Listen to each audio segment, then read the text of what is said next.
Varicose veins కి సరైన చికిత్స కోసం సంప్రదించండి ఎవిస్ హాస్పిటల్. ఓం శ్రీ మహాగణాధిపతయే నమః. సర్వేషాం భక్తజనానాం ఆచరిత సంపూర్ణ సకల పుణ్యఫలావాప్తిరస్తు. అందరూ ఎలా ఉన్నారు? క్షేమంగా ఉండాలి అనే కోరుకుంటున్నాను. అంతకుమించి సుఖ సౌఖ్యంతో అందరూ ఉండాలి అని చెప్పి మనస్ఫూర్తిగా అందరినీ కూడా ఆశీర్వదిస్తున్నాను. ఇప్పుడు విషయం ఏంటి అంటే, పాణిగ్రహణం అనగా వివాహములు ముహూర్తాలు వచ్చేసాయి. అందరూ కూడా జాగ్రత్తగా గమనించండి. వివాహం అనేటువంటిది వేడుక కాదు, ఒక వైదిక ప్రక్రియ. ప్రజామే కామ సమృద్ధ్యతాం, సంతానం కొరకు పశవో మే కామ సమృద్ధ్యతాం. అన్ని విషయాల్లో కూడా సరిసమానంగా ఉండేటువంటి విధానం. యజ్ఞో మే కామ సమృద్ధ్యతాం, యజ్ఞయాగాది క్రతువులిద్దరూ కూడా కలిసి చేయాలి. శ్రియో మే కామ సమృద్ధితం, తద్వారా సుఖ సంతోషాలతో ఉండాలి అనేటువంటి విషయంలో ధర్మేచ అర్థేచ కామేచ మోక్షేచ త్వయా ఏష నాతి చరితవ్య అని చెప్పి ప్రమాణంతో కూడుకున్నటువంటిది వివాహం వ్యవస్థ. ఇవాళ అంతా కూడా అప్రమాణంగా వెళ్ళిపోతుంది. వివాహం అయిన తర్వాత ఎన్ని రోజులు కలిసి ఉంటారో కూడా ఎవరికి తెలియట్లా. ఒక ముహూర్తం అనేటువంటిది పెట్టే ముందే ఇద్దరికి జాతకాలు పూర్తిగా కలిస్తే మాత్రమే ముహూర్తాన్ని నిర్ణయించడానికి సిద్ధపడండి. ఎవరో ఒకళ్ళకి కలవలేదు అని అంటే పేరు మారుస్తాను, ఊరు మారుస్తాను, నక్షత్రం మారుస్తానని చెప్పి చావు తెలివితేటలు మాత్రం పడకండి. ఎందువల్లంటే ఇవాళ మీకేదో కట్నం బాగుందనో, అమ్మాయి ఇంటికి రావాలనో, ఇంకోటనో జాతకాలు కలవకపోయినా ఏదో మార్చేసేసి మతలబు చేస్తే రేపు ఉదయం 2 వంశాలు నాశనం అవుతాయి. అటువంటి ప్రక్రియలు పొరపాటును కూడా చేయకండి. ఎప్పటివరకు చేశాం, ఎన్నో చేశాం. అందుకనే 100 పెళ్ళిళ్ళు అయితే 100 మంది విడాకుల కోసం ఉంటున్నారు. కేవలం అవసరం అనేటువంటి విషయంతో ముందుకు వెళ్తున్నారు ప్రతి ఒక్కరూ కూడా. వివాహం అనేటువంటిది 100 ఏళ్ల పంట 6 నెలల మంటగా మార్చవద్దు అనేటువంటిది విషయం. ఇకపోతే 2, వివాహ వ్యవస్థని కొంతమంది సనాతనంగా వచ్చేటువంటి సాంప్రదాయాన్ని పూర్తిగా తుంగలో తొక్కి పందులు బురదలో ఎలా అయితే పొర్లుతాయో ఆ రకంగా ప్రీ వెడ్డింగ్ అనేది అంటారు దాన్ని. ఆ ప్రీ వెడ్డింగ్ అనేటువంటి పేరుతోటి పందులు బురదలో దొర్లినట్టుగా దొర్లుతున్నారు, సిగ్గు ఎగ్గు లేకుండా. ఏం బ్రతుకులో అర్థం కావట్లా. సమాజానికి తర్వాత తరానికి ఏం మెసేజ్ ఇస్తున్నారు, సాంప్రదాయం ఏంటి, అసలు మనకు సంస్కారాలు ఏంటి అన్నీ మర్చిపోయి ఇలా చేయటం వలన ఎంతకాలం వాళ్ళు వివాహం చేసుకొని మనుగడ సాగిస్తున్నారు అనేటువంటిది కూడా దృష్టిలో ఉంచుకోండి.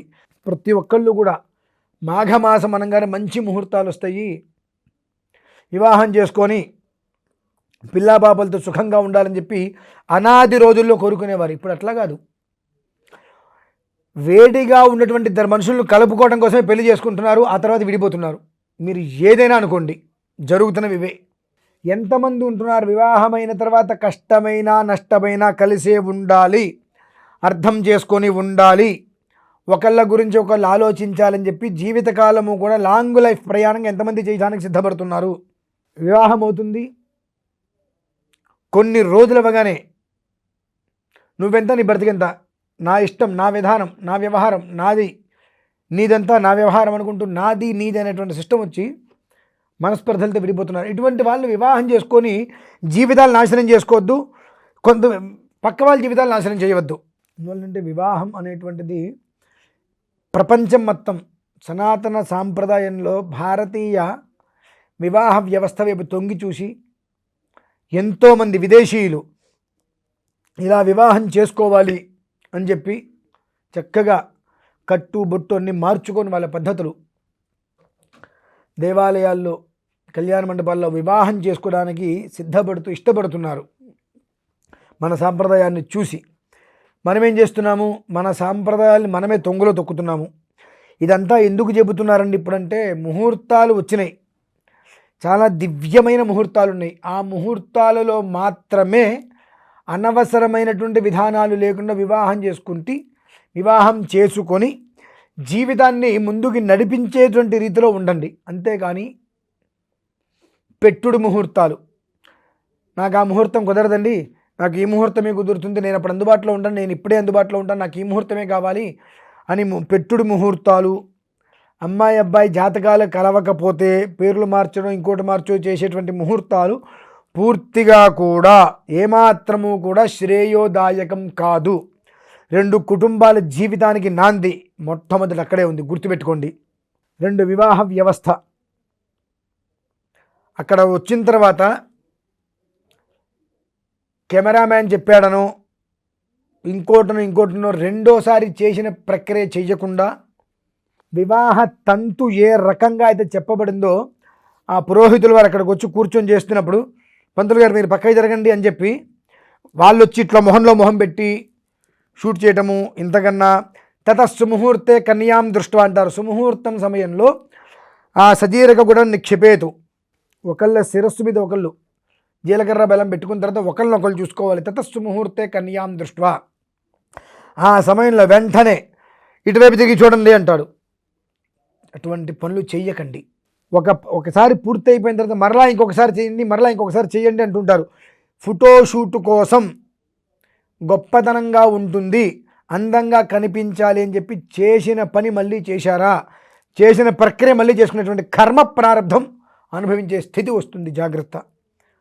కాబట్టి వస్తున్నటువంటి ముహూర్తాలు అద్వితీయమైనటువంటివి, చాలా యోగ్యకరమైనటువంటివి. ఆ యోగ్యకరమైనటువంటి ముహూర్తాలని మన ఇగోల్తో మనకుండేటువంటి గొప్పతనాన్ని ప్రదర్శన చెయ్యాలి అని చెప్పి వివాహ వ్యవస్థని భ్రష్టత్వం చెందించవద్దు. వివాహం వ్యవస్థను భ్రష్టత్వం చెందిస్తే ఏమవుతుందండి అంటే పురోహితుల వారికి పెళ్ళిళ్ళు దొరకవన్న వాళ్ళకి భుక్తి వెళ్దా అనేటువంటిది మీ ఆలోచనలు కావచ్చు. మీ వంశాలు నాశనం అవుతాయి. 2 వంశాలు ఎవరైతే కనుక ఇష్టం లేకుండానో తప్పనిసరో ముహూర్తాలు కలవకపోయినా జాతకాలు కలవకపోయినా బలవంతంగా కల్పించి చేసుకుంటారు, వాళ్ళ వంశాలే నాశనం అవుతాయి. తత్రాపి వివాహ వ్యవస్థకి చెడ్డ పేరు. భారతదేశంలో 1000 వివాహాలు చేసుకుంటే 1100 డైవర్స్ వస్తున్నాయని చెప్పి పేపర్లో పడితే అంతకు మించిన దౌర్భాగ్యం మన దేశానికి ఇంకేం లేదు.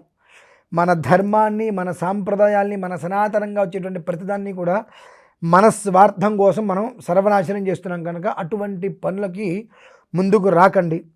ఒక వ్యవస్థని మనం నిలబెడితే ఆ వ్యవస్థ మన తర్వాత తరాలని అది నిలబెడుతుంది. కాబట్టి ఇటువంటి అనాలోచనకరమైనటువంటి పనులు చేసి మన సనాతన ధర్మం సాంప్రదాయాలు తలదించుకునేలా వ్యవహరించవద్దు అనేటువంటి విషయం చెప్పడానికే ఈరోజు ఈ స్టూడియోలో కూర్చొని మీకు ముందుకు ఈ విషయం తీసుకువచ్చాను. కాబట్టి సరే, నన్ను తిట్టుకుంటే తిట్టుకోండి, నన్ను తిట్టుకున్నా మీరు మాత్రం వెధవ పనులు చేసి వంశనాశనానికి మూలంగా అపకీర్తిని నెత్తి మీద పెట్టుకోకుండా ఉండాలని చెప్పి కోరుకుంటూ సెలవు తీసుకుంటాను. ఓం శ్రీ మహాగణాధిపతయే నమో నమః. స్వస్తి.